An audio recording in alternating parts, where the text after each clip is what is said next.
And we'd like to welcome to the program Shelley Wright. Good morning. Busy morning, another radio tour for you. How are you? I'm doing great. How are you? Oh, another nice day here on the North Coast. Yeah, it's a pleasure to have you here on the radio with us. For a long time, playing lots of your music, and it seems like things kind of faded for a little bit, and now to have you back with a new album, and you got a memoir out talking about your story and your life. It's kind of exciting to have things going again, huh? Well, yeah, it may have appeared to you that they faded, but I was busy working on a record and a book. Isn't it always that way that, when people say, well, you haven't done anything for a while, it's like, no, I have.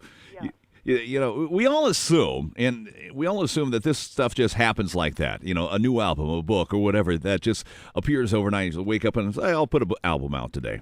Right, yeah, it takes some time to kind of go away and go back to the drawing board, as they say, and that's kind of what I did although I did take longer than it typically takes to make a record, but I wrote a book as well. So yeah, I've been kind of hanging out in my pajamas for a few years, writing songs and writing a book, but here I am. I'm back at it. Well, and the book is called Like Me, Confessions of a Heartland Country Singer, and of course this is what drew a lot of attention here recently, is that you came out and you said, hey, I'm a homosexual, gay, or how do you, what is the label that is hung on you, or that you hang on yourself? Let me put it that way.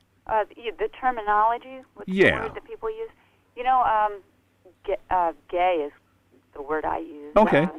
Although I guess I say lesbian sometimes. Mm-hmm. I'm a lesbian. I don't know.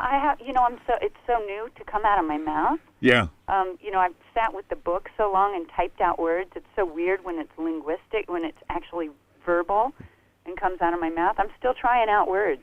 Now, is this fact about your sexual persuasion, did that have anything to do with your success in Nashville?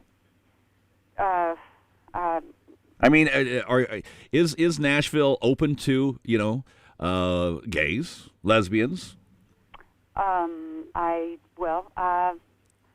don't know. I'm the first openly gay country music singer. And that's what I'm trying to think, because I've been around this for a number of decades myself. That I don't know of anybody else that has come out and openly said that in the Nashville world.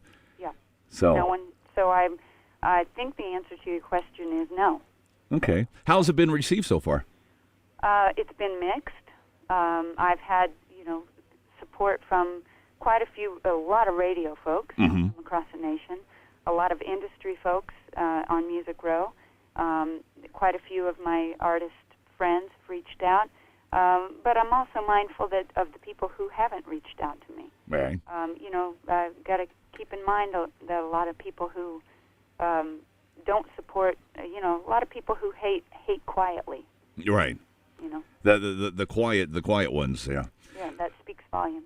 So, well, okay. So you've come out and now you're stepping forward. You've got the book out. It's called Like Me, Confessions of the Heartland Country Singer. That's out. You've got a brand new album out. We just played the single. The single is Broken. Is that correct? Yeah, Rodney Crowell produced the album. The album is called Lifted Off the Ground. It's on Vanguard Records, and I started writing the songs back in 2006, and really proud of this record. I wrote every song on the record, and actually Rodney and I did co-write one, but other than that, I wrote everything on the record all by my lonesome in my pajamas. And it's a real creative, artistic step for me, and boy, I'm really proud of this record. Well, the bottom line is you've got lots of talent. You've got a lot of talent in singing and the vocalization, and you've got talent, obviously, if you've written all this stuff on the album in writing. And it's nice to have it on display again, that we can have a chance to share and play it and enjoy it. So in the book, what other items are we going to read about in your book? Any other revelations here that we're going to find?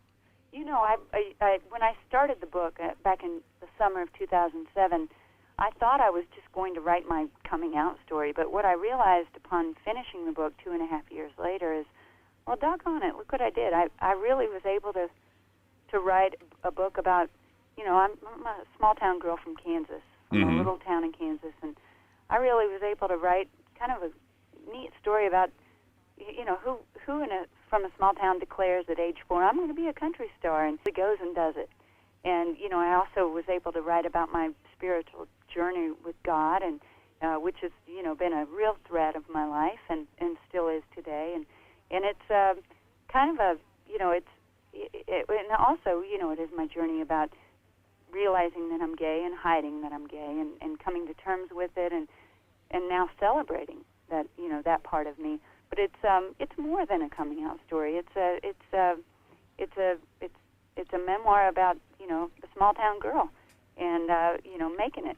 Well, and so I'm really proud of this book and that I was able to sit there. Writing books is hard. I was a little too arrogant when I went into the project. I thought, I was the editor of my high school paper. I can write a book.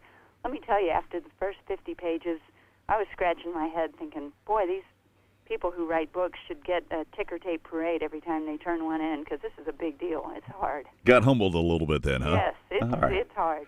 Well, Shelley, I know you've got a busy schedule with a lot of different radio appearances here, and the book is out. I would assume we can find that in most bookstores or normal book locations? Yeah, you can find it in any bookstore, most any bookstore, and BarnesandNoble.com or Amazon.com, and also Lift It Off the Ground wherever you buy your music. Okay. And like I said, we played the single, the Broken. Give us another cut, then we'll go out with that you like on the album. Oh, gosh, you should play Notes to the Coroner. Notes to the Coroner. So that's cut number 4. All right, I'll get that going. Shelley, it's a pleasure having you on the program. Good luck with the future, and we hope to be playing a lot more of your music, because I've always enjoyed your music. And, again, thanks for joining us here on the show this morning. Thanks so much, Rollin. All right. Appreciate it. Bye-bye. Bye-bye.